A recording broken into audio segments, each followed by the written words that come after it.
semuanya, perkenalkan saya Evelyn Kalista sebagai Liaison Officer for Governmental Organization AMSO Indonesia 2020-2021 yang akan menjadi moderator pada G-Oto kali ini. Pada G-Oto kali ini kita akan membahas mengenai fakta dan mitos infeksi menular seksual dan HIV/AIDS.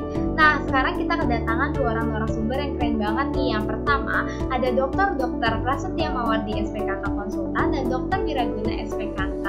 Nah, kepada Dr. Pras boleh memperkenalkan dirinya, Dok? Selamat pagi penonton semuanya. Nama saya Dr. Prasetya Mawardi, spesialis kulit kelamin konsultan. Saya dari Universitas Fakultas Kedokteran Universitas 11 Maret, Rumah Sakit Umum Daerah Dr. Mawardi, Surakarta. Baik, terima kasih Dr. Pras atas perkenalannya. Selanjutnya kepada Dr. Wira, boleh memperkenalkan dirinya, Dok? Selamat pagi semuanya, saya Dr.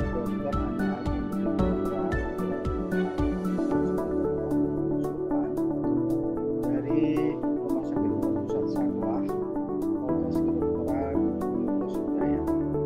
Terima kasih Dr. Wira. Mungkin saya akan mulai langsung nih ke pertanyaan pertama, yaitu kebanyakan orang mengetahui nih kalau HIV itu bilang kalau HIV dapat menyebar melalui sentuhan, keringat, ludah, udara, dan air mata. Apakah itu fakta atau mitos dan bagaimana penjelasannya ya, Dok?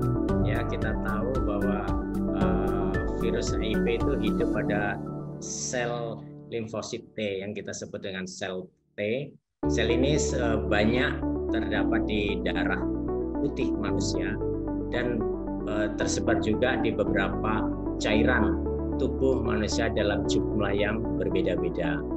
Paling banyak memang di darah, kemudian di cairan vagina, semen, cairan atau mani, serta ASI. Sehingga virus ini bisa juga terdapat pada air liur, air mata, keringat, namun jumlahnya sangat sedikit sehingga sebetulnya tidak cukup atau tidak mampu untuk menularkan virus HIV itu pada orang lain. Saya kira itu. Mungkin ada tambahan, Dr. Wiraguna. Jadi itu adalah mitos ya, bahwa HIV tidak bisa dikeluarkan melalui sentuhan, keringat, ludah, udara maupun air mata.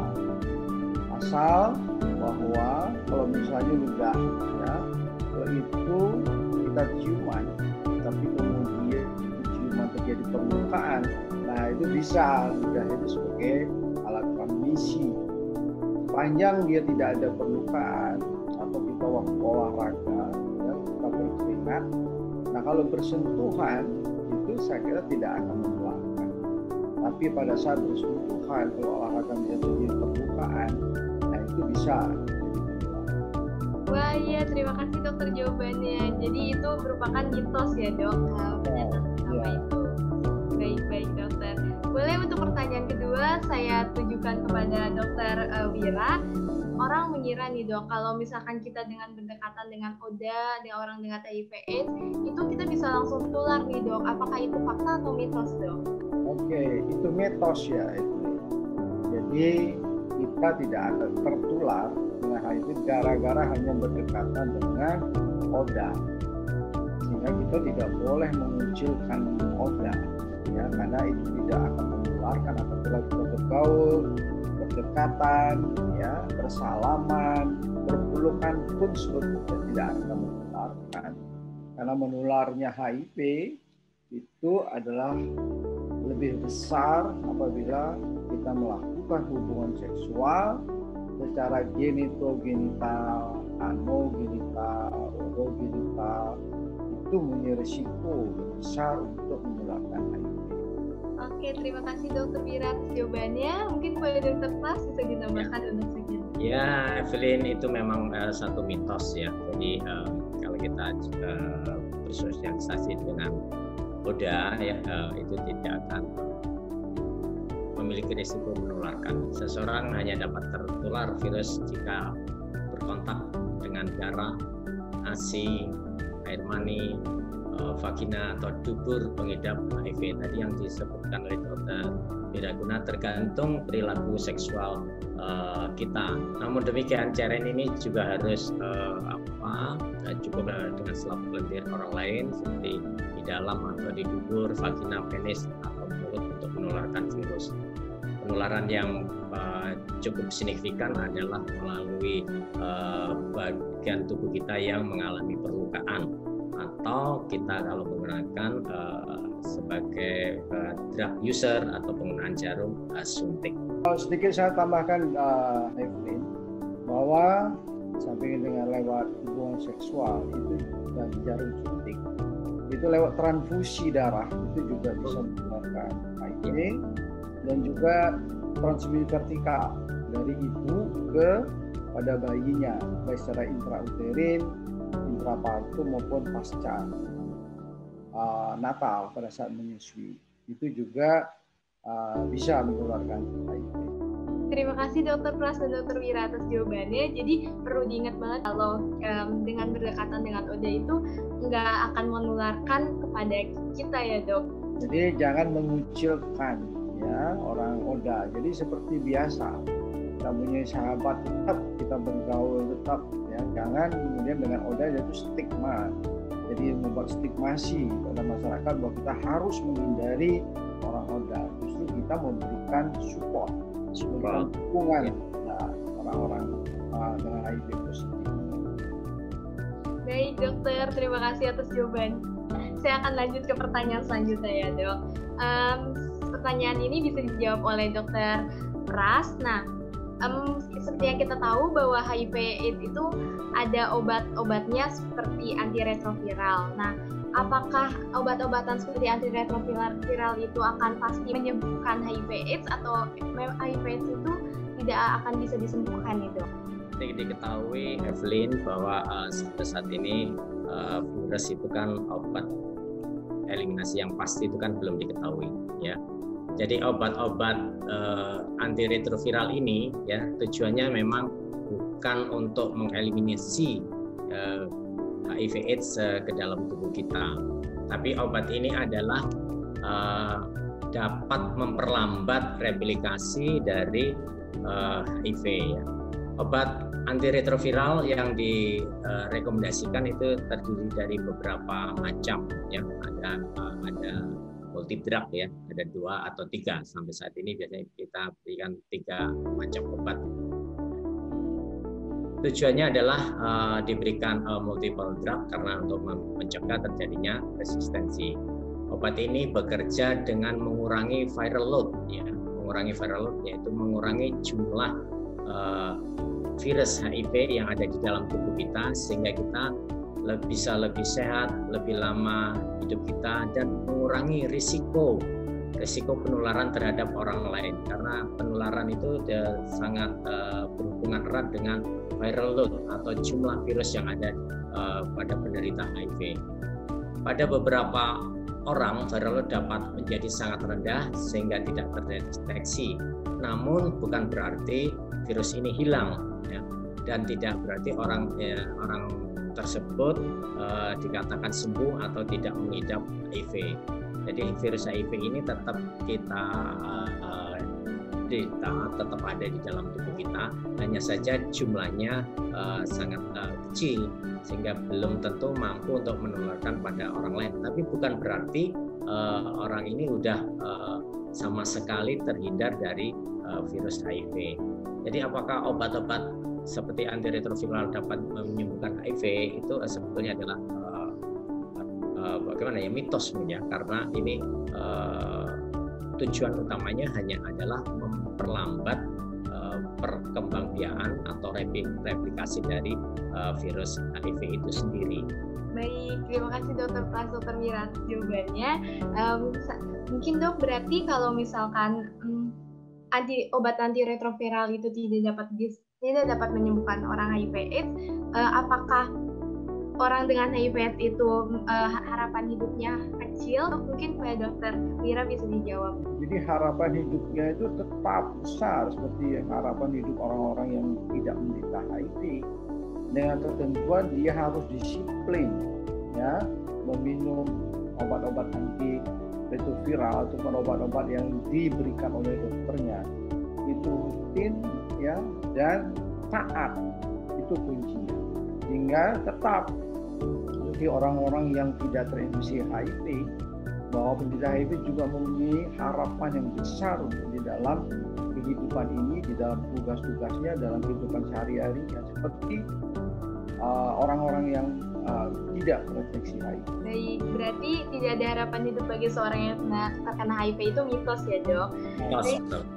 Siap dok, saya akan lanjut ke pertanyaan selanjutnya ya dok. Untuk pertanyaan selanjutnya nih dokter, kepada dokter Pras boleh nih dok dijelaskan, apakah benar nih dok kalau suami istri keduanya itu positif maka mereka itu tidak akan mempunyai anak dok? Apakah itu fakta atau mitos dan bagaimana penjelasannya dok?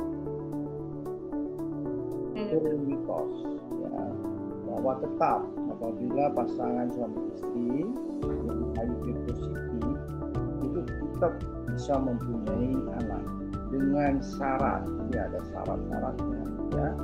Dia harus meminum antiretroviral ya secara rutin dan taat, sehingga viral load-nya, jadi hitung jumlah virus itu tidak terdeteksi dengan alat, sehingga risiko menularkan satu sama lainnya itu adalah kecil sekali atau hampir tidak ada.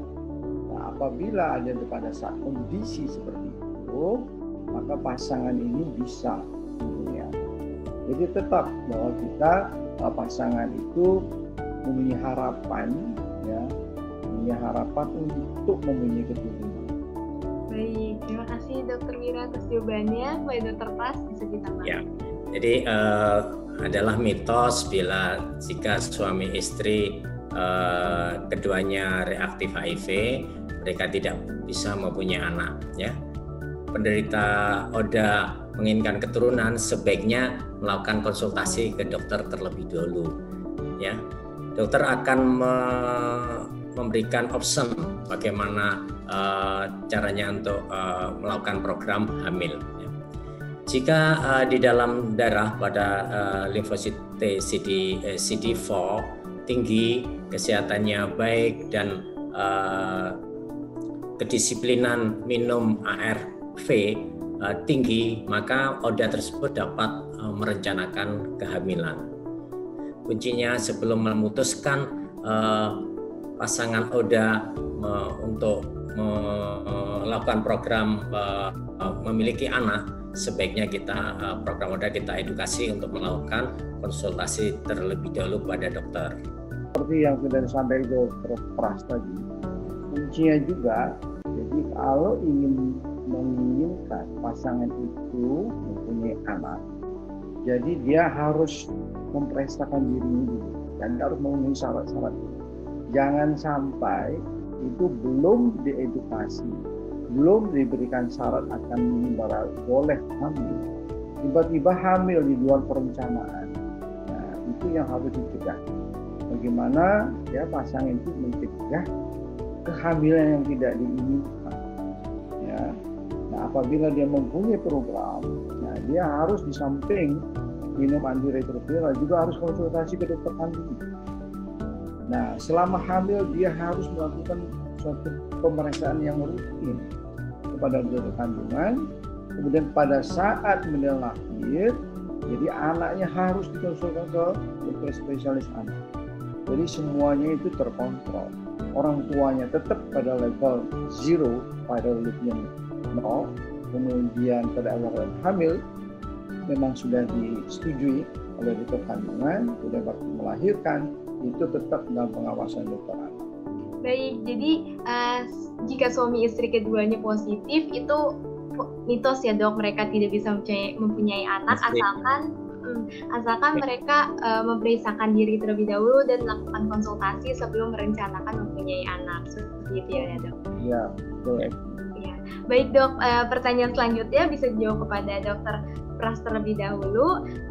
Jika suami istri keduanya positif juga, anak mereka tuh udah pasti terkena HIV. Apakah itu fakta atau mitos, dok? Itu mitos, Evelyn. Ya, jadi seperti yang dijelaskan pada awal tadi, meskipun suami istri keduanya reaktif HIV, ya, tapi belum tentu anaknya juga akan menderita HIV. Pada ODA yang hamil, maka selama kehamilan kepatuhan ODA ibu ya dalam meminum ARV itu sangat menentukan risiko penularan dari ibu kepada bayinya. Baik, terima kasih Dokter Pras atas jawabannya. Kepada Dokter Wira boleh ditambahkan. Ya, jadi betul yang sudah disampaikan sama Dokter Pras tadi.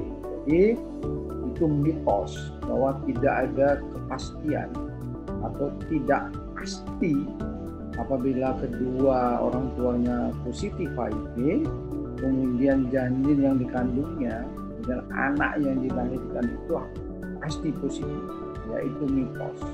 Walaupun pada saat persalinan itu yang harus diperhatikan oleh dokter kandungan adalah bahwa penularan HIV itu bisa secara hematologi, ya, bisa melalui cairan amnion, ya, kemudian bisa pada saat persalinan itu ada perlukaan oleh pada ibunya, sehingga risiko penularan itu adalah tetap besar, ya, tapi tidak ada kepastian pasti akan menularkan tidak.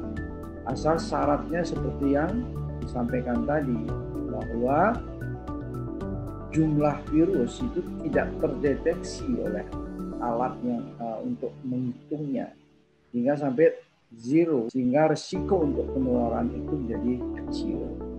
Dan dulu juga diperhatikan bahwa risiko penularan seperti hematologi cairan amnion dan perlukaan langsung dengan mukosa itu yang harus diperhatikan pada saat persalinan.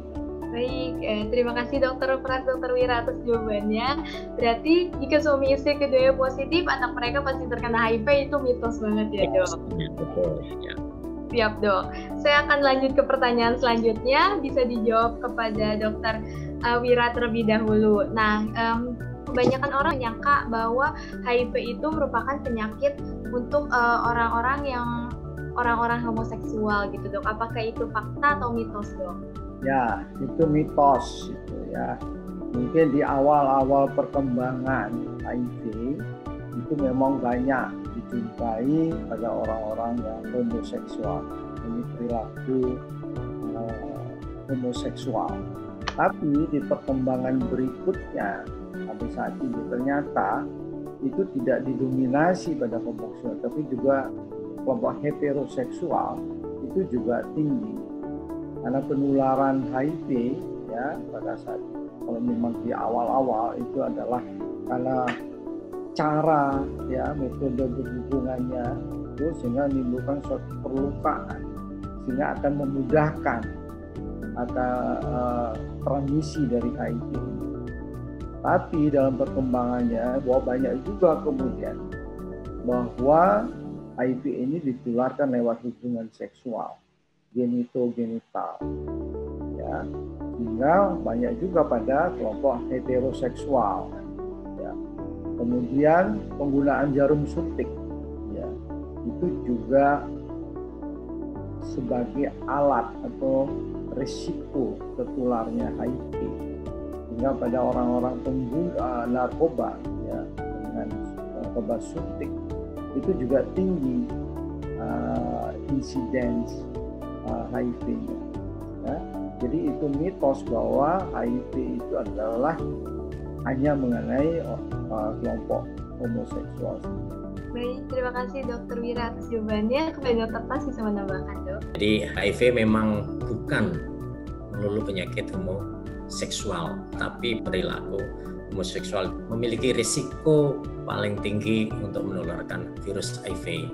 Dan perilaku homoseksual juga merupakan faktor risiko terjadinya infeksi menular seksual. Seseorang yang dengan risiko memiliki infeksi menular seksual, terutama infeksi menular seksual, kalau kita berdasarkan pendekatan sindrom itu dengan genital ulcer, ya, ada ulcerasi atau ada mikrolesi pada organ seksual, itu juga merupakan salah satu pintu masuk infeksi HIV ya, di mana infeksi menular seksual akan memudahkan terjadinya transmisi HIV dengan cara merusak barrier mukosa ya, dan HIV sendiri akan menarik sel-sel inflamasi seperti makrofag dan sel T helper pada tempat terjadinya mikrolesi tadi. HIV bukan melulu penyakit homoseksual, ya.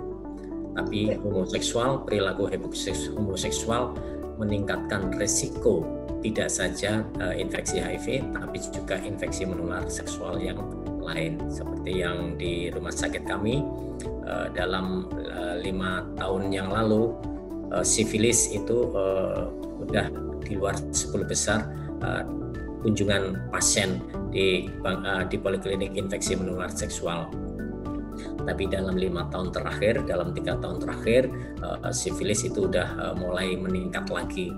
Dan yang memiliki kontribusi cukup besar terjadinya sifilis itu ternyata pada orang-orang dengan homoseksual. Jadi di samping homoseksual merupakan risiko terjadinya HIV, perilaku homoseksual juga meningkatkan risiko terjadinya infeksi menular seksual yang lain. Saya kira itu, Evelyn. Sedikit ya, tambahkan bahwa apa yang sudah disampaikan tadi, Dr. Pras, bahwa kalau kita membandingkan risiko antara homoseksual dan heteroseksual, sehingga memang pada kelompok homoseksual itu akan punya risiko lebih tinggi ya tertular HIV dibandingkan heteroseksual, mengingat cara berhubungannya ya lebih risiko anogenital dibandingkan dengan genitogenital. Karena pada saat berhubungan secara anogenital itu risiko terjadinya perlukaan, risiko terjadinya luka pada anus adalah sangat besar, dan itulah pintu masuknya HIV ke dalam tubuh. Ya, nah adanya sifilis yang tadi disampaikan Dr. Pras itu memang cukup tinggi sekarang, ya, sehingga selalu apabila ada penderita itu harus dilakukan pengecekan pada sifilisnya, ya, apakah menderita sifilis atau tidak. Nah, pada penderita sifilis juga demikian, harus dilakukan pemeriksaan dengan HIV, karena sifilis dan HIV merupakan suatu dangerous combination, jadi suatu kombinasi yang sangat berbahaya apabila seseorang menderita HIV dan juga menderita. Baik, terima kasih Dr. Wira, Dr. Pras atas jawabannya. Jadi HIV itu bukan penyakit homoseksual ya dok, tapi bisa menyerang siapa saja ya dok, baik itu homoseksual, heteroseksual, tapi dengan orang dengan homoseksual meningkatkan resiko terkena HIV/AIDS dan infeksi menular seksual itu sendiri.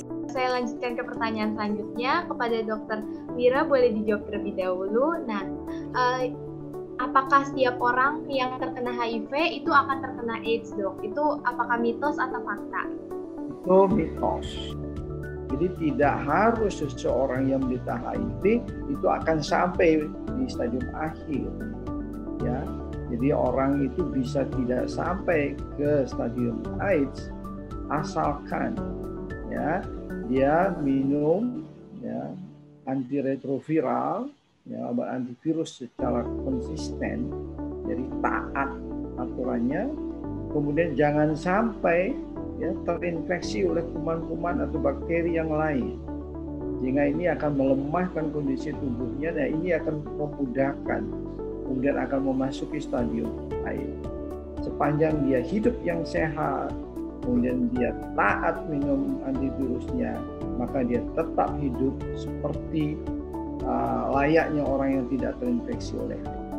Baik, terima kasih Dr. Wira atas jawabannya. Kepada Dr. Pras boleh ditambahkan dok? Ya, jadi apakah setiap orang yang terkena HIV pasti terkena AIDS? Itu tadi adalah suatu mitos ya, mitos. Meskipun sampai saat ini tidak ada obat yang pasti untuk membunuh virus HIV, tapi antiretroviral virus itu cukup signifikan ya. Cukup signifikan untuk memperlambat replikasi atau perkembangbiakan virus. Ya. Baik, terima kasih Dr. Wira dan Dr. Pras atas jawabannya. Jadi setiap orang yang terkena HIV pasti terkena AIDS, itu mitos ya dok. Saya lanjut ke pertanyaan selanjutnya ya dok. Ini bisa dijawab oleh Dr. Pras terlebih dahulu. Nah, sirkumsisi pada laki-laki dapat mengurangi resiko terkena HIV. Itu apakah fakta atau mitos dok? Ya, betul. Sirkumsisi pada laki-laki dapat mengurangi risiko terkena HIV. Itu adalah satu fakta, Evelyn. Ya. Sirkumsisi pada laki-laki dapat mencegah penularan HIV menurut beberapa studi, ya, maupun rekomendasi WHO. Beberapa studi menyatakan bahwa sirkumsisi akan menurunkan sekitar 50-60% risiko terjadinya HIV. WHO sendiri merekomendasikan sirkumsisi sebagai salah satu strategi pencegahan penularan HIV. Pada laki-laki yang tidak dilakukan sirkumsisi menyebabkan lingkungan yang lembab dan hangat pada prepucium. Ya. Hal ini merupakan kondisi yang sangat cocok untuk keberlangsungan dan replikasi virus maupun bakteri, ya. Terutama virus HIV. Saat melakukan aktivitas seksual, area ini sangat mudah terjadi mikroabrasi atau mikrolesi, ya, perlukaan kecil yang menyebabkan peradangan atau diskontinuitas dari mukosa, sehingga sistem barier tubuh mengalami kegagalan, sehingga dapat memudahkan jalan masuk bagi organisme patogen termasuk virus HIV. Selain itu pada preposisium, ya, yang sebelum dilakukan sirkumsisi juga banyak mengandung sel-sel Langerhans yang merupakan APC, ya, antigen presenting cell, atau yang merupakan sel target dari virus HIV itu sendiri. Oleh karena itu, sirkumsisi sangat direkomendasikan dan sangat dianjurkan untuk menurunkan atau mencegah terjadinya transmisi virus HIV. Ya, baik. Terima kasih dokter atas jawabannya. Satu pertanyaan ini boleh dijawab terlebih dahulu kepada Dr. Wira, dok. Seseorang yang sudah dites HIV pada saat itu, nah dicek dan harus diperiksa lagi setelah 3 bulan, dok. Apakah itu fakta atau mitos, dok? Ya, itu fakta itu, ya. Karena pada saat seseorang terinfeksi oleh HIV, jadi tidak serta-merta bahwa tubuh yang membentuk antibodi yang spesifik untuk HIV. Karena memerlukan waktu untuk membentuk antibodi. Sehingga bisa 2 bulan, bisa 3 bulan. Sehingga pada saat masuknya HIV ke dalam tubuh, kemudian dilakukan pemeriksaan, itu kemungkinan hasilnya tidak reaktif atau tidak dijumpai adanya antibodi yang spesifik terhadap HIV. Sehingga itu juga harus hati-hati mempersepsikan, ya, hasil dari laboratorium pemeriksaan HIV ini. Oleh karena itu, kalau dengan anamnesis bahwa seseorang punya risiko yang besar terhadap HIV, maka itu akan perlu diulang kembali setelah 3 bulan. Jadi melewati suatu periode jendela, window period untuk terjadinya HIV atau tubuh membentuk antibodi yang spesifik. Sehingga setelah 3 bulan, apabila memang orang itu terinfeksi, setelah dilakukan pemeriksaan laboratorium, itu akan menunjukkan hasil yang reaktif terhadap HIV. Baik, terima kasih Dr. Wira dan Dr. Pras atas jawabannya. Jadi seseorang yang sudah dites HIV dan dinyatakan negatif perlu banget nih dok untuk mengecek setelah 3 bulan ya dok. Ya. Boleh dijawab kepada Dr. Wira terlebih dahulu. Seperti yang kita tahu bahwa HIV/AIDS itu masih banyak nih dok kasusnya di Indonesia, tapi apakah ini fakta dan mitos dok? Kalau Indonesia itu merupakan negara keempat dengan kasus HIV terbanyak di dunia. Ya, itu mitos itu, ya, bahwa Indonesia memang banyak, ya, kasus-kasus HIV dijumpai di Indonesia, tapi bukan pada ranking keempat di seluruh dunia. Masih banyak ya, negara-negara di dunia yang mempunyai insidensi HIV-nya yang tinggi, jadi di atas dari insidensi HIV di Indonesia. Ya, WHO tahun 2019 itu ada 5 negara ya yang mempunyai insidensi HIV yang tertinggi, seperti Nigeria sekitar 1,8 jiwa, Tanzania itu sekitar 1,7 jiwa terinfeksi HIV, dan Uganda, Kenya, ya, Zimbabwe itu negara-negara yang tinggi insidensinya ya menderita HIV. Sedangkan Indonesia itu tidak juga masuk ke dalam 10 besar, apalagi negara keempat ya. Tapi pada tahun 2019 itu memang memiliki penderita HIV sekitar 640.000 jiwa, hingga menempati urutan ke-14 di dunia. Tapi bukan berarti kita harus lengah ya.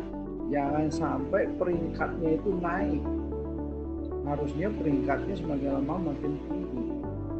Itu bisa dilakukan apabila kita semua komponen masyarakat itu harus saling bahu-membahu ya, berpegang erat untuk bersama-sama ya melaksanakan program pemerintah di dalam mencegah atau menurunkan insidensi HIV ini. Nggak mungkin oleh misalnya para dokter, nggak mungkin oleh Kementerian Kesehatan saja, tapi semua komponen ya di dalam keluarga itu sendiri, kemudian di masyarakat, semua harus punya peran ya. Bagaimana caranya kita menurunkan angka kejadian HIV ini, sehingga kita rankingnya bukan jadi jangan bangga kalau rankingnya naik ke atas ya, tapi kita itu tantangan bagaimana menurunkan angka kejadian HIV. Baik, terima kasih Dr. Wira atas jawabannya. Saya lanjutkan ke pertanyaan selanjutnya ya dok. Ini bisa dijawab oleh Dr. Pras terlebih dahulu.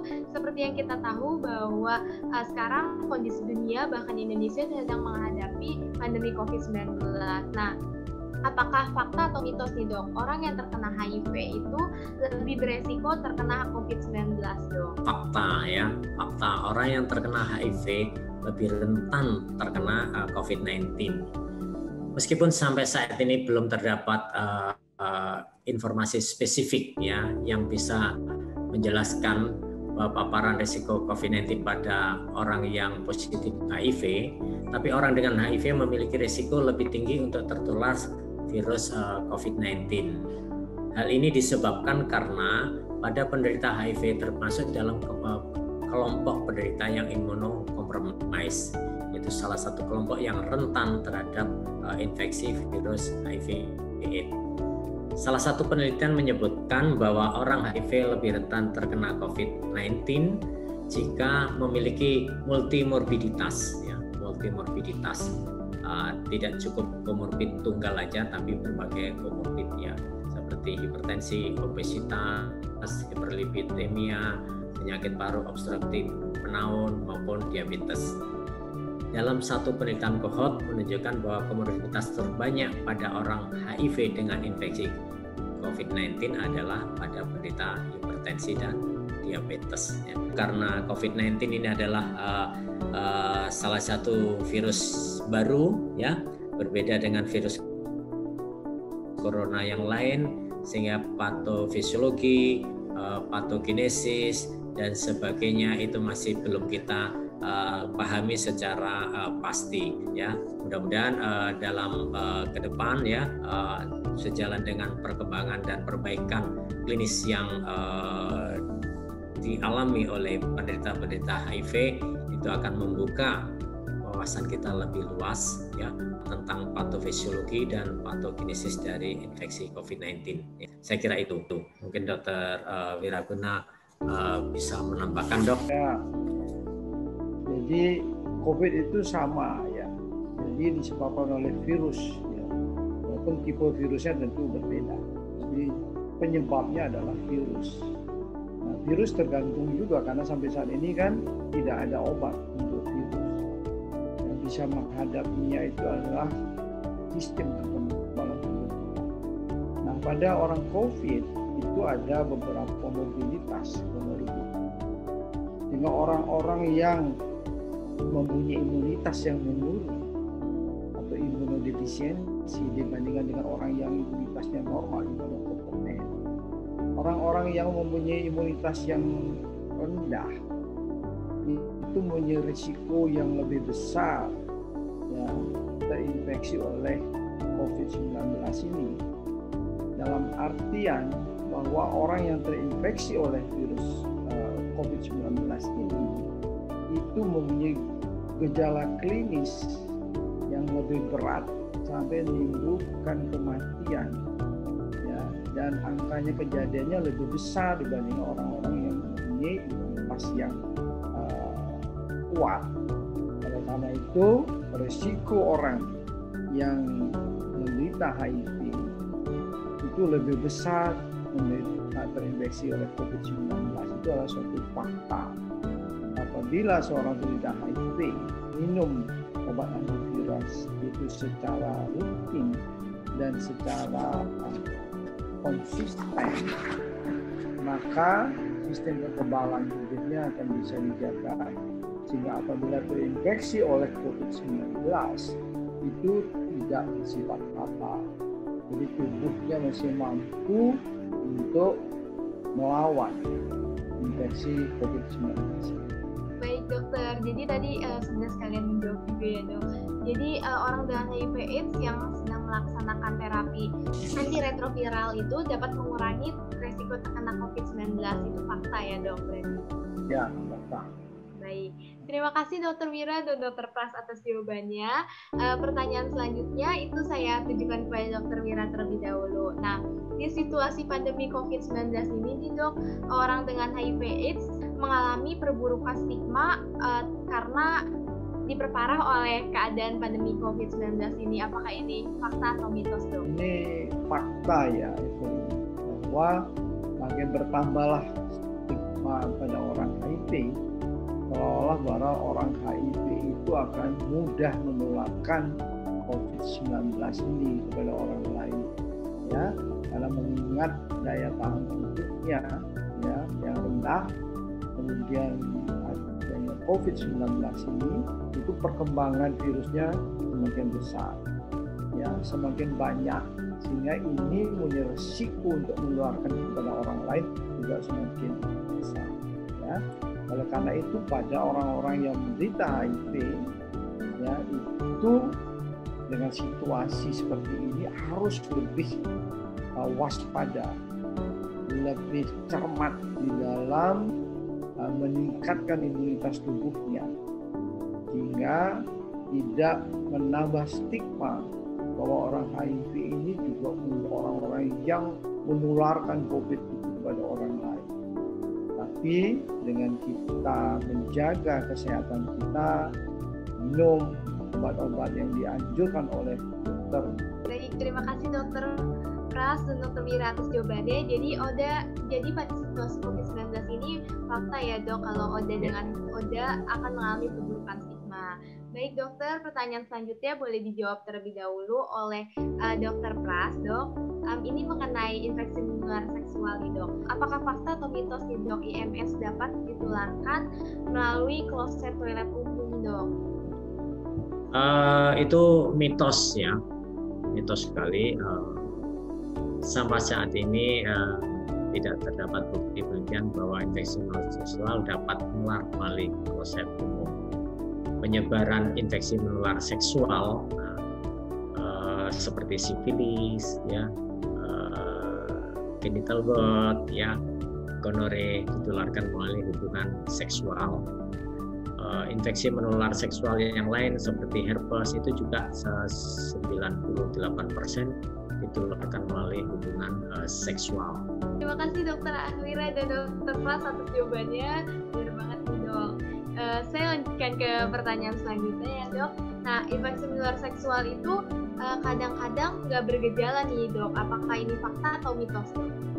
Ya, itu fakta Evelyn. Ya, karena tidak semua infeksi menular seksual itu adalah bergejala. Kalau semua ya menimbulkan gejala, itu mungkin bisa kita dengan mudah menurunkan angka kejadian. Karena orang dengan gejala kemudian mencari pengobatan. Nah, ternyata beberapa IMS itu tidak bergejala. Sehingga seolah-olah orang itu tidak menderita ya IMS. Tapi orang itu mempunyai resiko menularkan IMS itu kepada orang lain. Contohnya sifilis. Sifilis itu ada beberapa stadium, ya. Nah, ada namanya stadium laten, setelah stadium primer, sekunder, kemudian sembuh masuk laten, itu tanpa gejala, ya. Tapi apabila kemudian dilakukan pemeriksaan serologis, itu reaktif. Berarti orang itu menderita sifilis dan bisa menularkan kuman penyebab sifilisnya, yaitu Treponema falciparum, kepada orang lain. Nah, IMS pada wanita ya itu juga sering sekali asimptomatik. Hampir 60-70% pada infeksi Neisseria gonorrhea, pada infeksi chlamydia. Sering sekali itu tanpa gejala. Sehingga sering sekali terjadi perkelahian atau percekcokan antara pasangan karena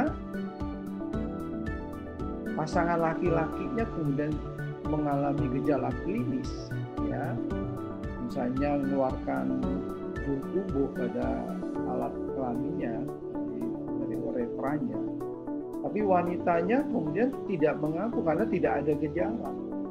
Padahal orang itu hanya berhubungan dengan pasangan tersebut. Sering sekali bahwa penderita IMS seperti itu memang tidak gejala, tapi menularkan. Itu berbahaya di sana. Dia tanpa gejala tapi menularkan kepada orang lain, ya. Sehingga risiko meningkatnya infeksi menular juga tinggi, ya. Oleh karena itu perlu deteksi dini terhadap penderita IMS ini, sehingga kita bisa memberikan pengobatan secara dini dan dapat menurunkan insidensi infeksi menular secara drastis. Terima kasih Dr. Wira dan Dr. Pras atas jawabannya. Saya akan melanjutkan pertanyaan selanjutnya. Semua penyakit infeksi menular seksual itu dapat diobati dan disembuhkan. Apakah itu fakta dan atau mitos nih, Dok? Itu sebenarnya fakta ya. Semua penyakit infeksi menular seksual dapat diatasi, ya, dapat diobatin, dapat dikendalikan, ya. Itu adalah satu fakta ya. Tapi tidak semua infeksi menular seksual bisa kita eliminasi 100%. Itu adalah sulit karena beberapa infeksi menular seksual itu membutuhkan pengobatan yang berulang-ulang, kadang yang membuat frustasi pasien dan membuat frustasi dokter. Kemajuan di bidang ilmu kedokteran, pengobatan dan tata laksana pasien pada pasien infeksi menular seksual itu sangat meningkat cukup signifikan ya. Dulu gonorrea umpamanya, gonorrea itu sulit kita obatin, tapi dengan perkembangan ilmu saat ini infeksi gonorrea bisa kita atasi bahkan dengan obat-obat dengan single dose terapi itu juga cukup memberikan efek terapi ya. Tapi ada beberapa infeksi menular seksual seperti kutil kelamin ya, seperti kutil kelamin, herpes genitalis, HIV itu membutuhkan kerjasama yang sangat panjang antara pasien dan dokternya. Herpes genitalis yang disebabkan oleh herpes simplex tipe 2 itu bisa kita kendalikan, tapi sewaktu-waktu dia akan mengalami rekurensi ya. Pasien-pasien sifilis demikian juga ya. Pasien-pasien sifilis kita tahu bahwa antibodi sifilis itu antibodi treponemal itu akan diidap sepanjang hayat ya. Tidak bisa kita eliminasi dan akan terdeteksi terdeteksi selamanya apabila tidak kita antisipasi lebih awal, apabila tidak kita terdeteksi lebih awal. sifilis seringkali pasien jatuh pada stadium sifilis sekunder atau sifilis laten dini. Kami jarang menjumpai sifilis primer karena sifilis primer itu dalam beberapa minggu, 3-4 minggu, ulcus durum itu bisa resolve sendiri, bisa menutup sendiri. Padahal bukan berarti penyakitnya tidak ada. Penyakitnya, sifilisnya akan berkembang secara serologik, berkembang akan beredar ke dalam seluruh tubuh melalui darah dan menunjukkan gejala-gejala yang manifest pada sifilis sekunder. Ya. Saya kira itu yang perlu saya sampaikan. Mungkin berarti semua penyakit IMS dapat diobati, itu fakta, tapi tidak bisa sembuh total ya gitu ya dok. Ya, baik, saya akan lanjutkan ke pertanyaan selanjutnya. Jika seseorang nih sudah menggunakan kondom ataupun sudah melakukan seks dengan aman, dok, apakah fakta atau mitos seseorang masih dapat beresiko terkena infeksi menular seksual? Ya, saya kira itu mitos, ya, bahwa kalau orang itu sudah melakukan hubungan seksual secara aman, kemudian menggunakan kondom secara benar dan konsisten, maka dia dapat mencegah infeksi menular seksual. Walaupun kemudian ada pemikiran-pemikiran, ya, bahwa kondom itu mempunyai pori-pori yang lebih besar dibandingkan dengan besarnya yang kuman-kuman penyebab misalnya HIV. HIV itu tidak bisa lenggak-lenggok sendiri, ya, jalan-jalan sendiri itu tidak bisa. Dia hidup di dalam cairan yang besar, sehingga kalau kondom itu bocor dan bisa dilewati oleh cairan, nah itu memungkinkan dia terinfeksi oleh HIV, jadi HIV-nya bisa dapat. Tapi sepanjang kondom itu tidak bocor atau cairan itu tidak keluar, berarti itu kondom itu efektif, ya, untuk mencegah terjadinya infeksi menular seksual, asal penggunaannya, ya, konsisten dari awal sampai akhir. Jadi jangan menggunakan kondom, ya, pada saat di akhir misalnya, ya, pada saat dia terjadi mau ejakulasi pada laki-laki, ya, menggunakan ejakulasi baru menggunakan kondom, ya, atau dia menggunakan kondom di tengah-tengah, ya, atau menggunakan kondom di awal tapi udah di akhir dilepas misalnya, ya, itu juga punya risiko, ya, terinfeksi oleh IMS. Jadi catatannya, apabila seseorang menggunakan kondom secara benar dan konsisten dari awal belum sampai di akhir, nah itu mencegah terjadinya infeksi menular seksual. Baik, terima kasih Dr. Wira dan Dr. Pras atas jawabannya. Ini terakhir nih dok, pertanyaan untuk sesi Fakta Mitos hari ini. Melakukan tes HIV dan IMS itu merupakan hal wajar dan tidak memalukan. Apakah itu fakta dan atau mitos gitu? Ya, saya setuju itu adalah fakta, ya, bahwa melakukan tes HIV dan IMS itu adalah wajar dan tidak memalukan. Itu merupakan upaya kita memperoleh kualitas kesehatan kita yang lebih baik.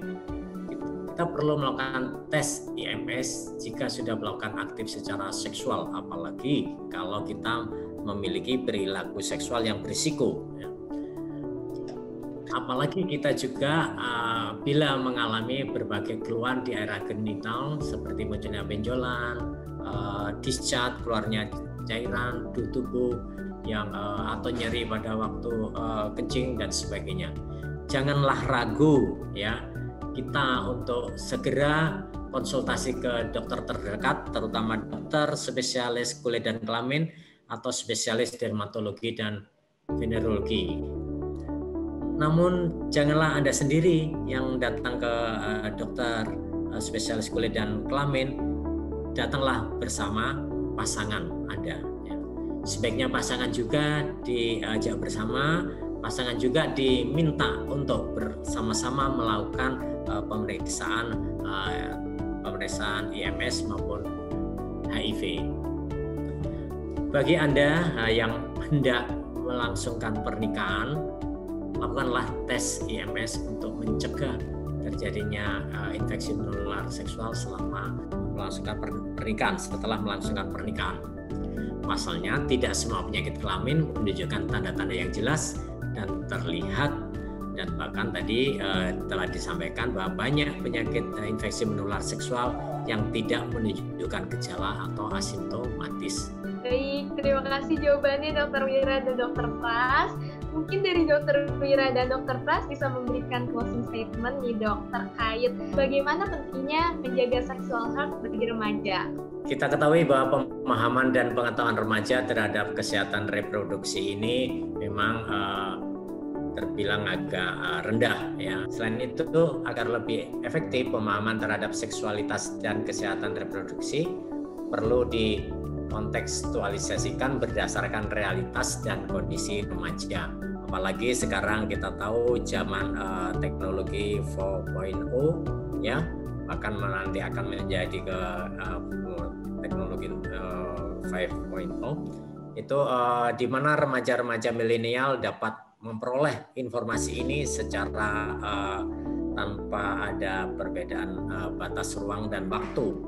Kalau kita tidak mendampingi secara bijak, ya, akan memberikan informasi yang tidak tepat terhadap apa-apa yang beredar, apa-apa yang sudah diperoleh di daerah di jagat maya.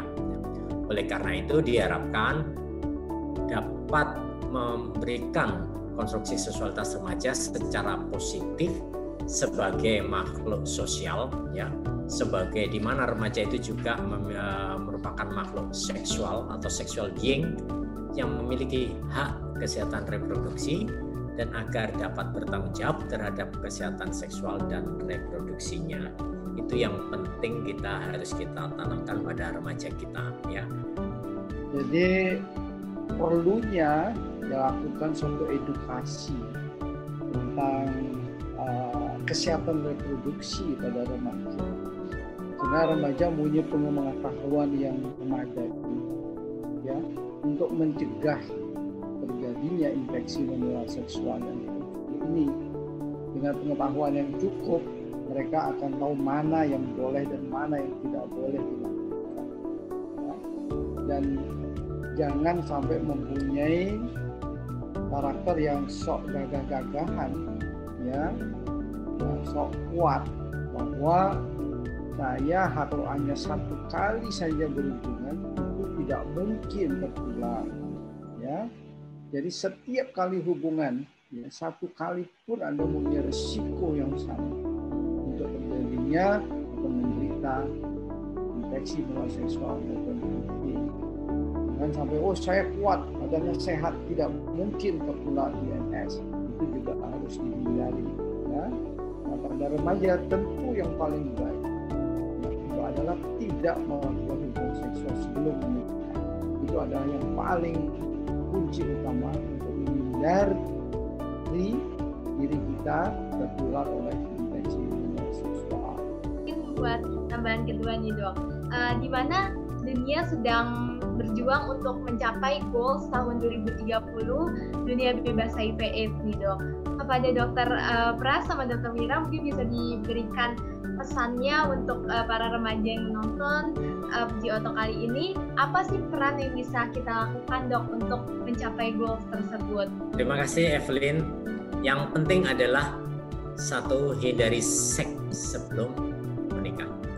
Hindari melakukan hubungan seksual sebelum menikah.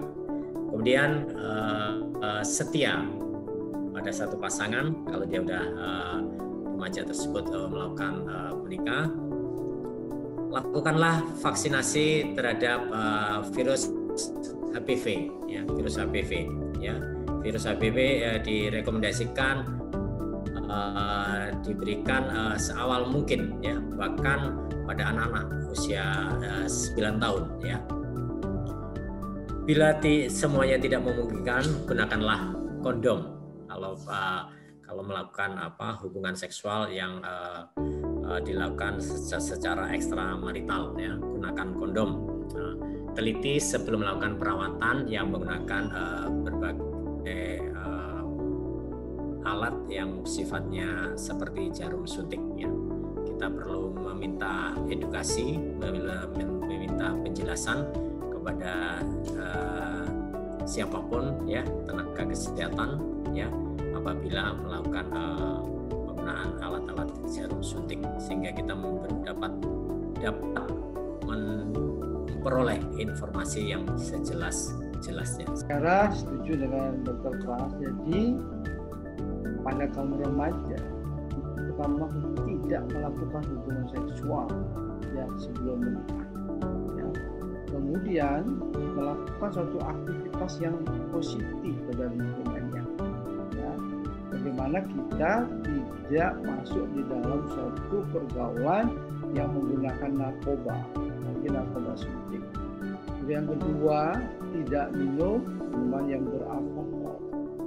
Karena apa? Karena akan menurunkan tingkat kesadaran seseorang, sehingga ini akan memudahkan mereka yang melakukan hal-hal yang negatif. Dalam hal ini ada melakukan hubungan seksual sebelum menikah, sehingga risikonya akan menjadi besar. Nah, apabila pada remaja yang sepakat dan sebagian besar, kalau bisa semuanya, ya, tidak melakukan hubungan seks sebelum menikah, saya kira apa yang dicita-citakan bahwa terjadi penurunan HIV pada tahun 2020 itu ada, apalagi sampai zero, itu adalah suatu hal yang bisa dilakukan. Terima kasih Dr. Pras dan Dr. Wira sudah menyempatkan waktunya untuk mengisi pada Jioto kali ini. Pastinya saya senang banget nih Dok bisa belajar banyak mengenai HIV/AIDS itu sendiri, infeksi menular seksual, fakta dan mitosnya, sehingga saya juga bisa mengetahui lebih banyak nih Dok. Nah, pastinya untuk orang-orang yang mendengar dan menonton Jioto kali ini, kita juga berharap kita bisa menjadi agent of change, bisa meluruskan hoax-hoax yang sedang beredar di masyarakat, dan bisa memberikan edukasi kepada orang lain sehingga kita bisa sama-sama tahu dan belajar terus mengenai HIV/AIDS dan infeksi menular seksual ini sendiri. Baik, terima kasih semuanya sudah menonton Jioto kali ini.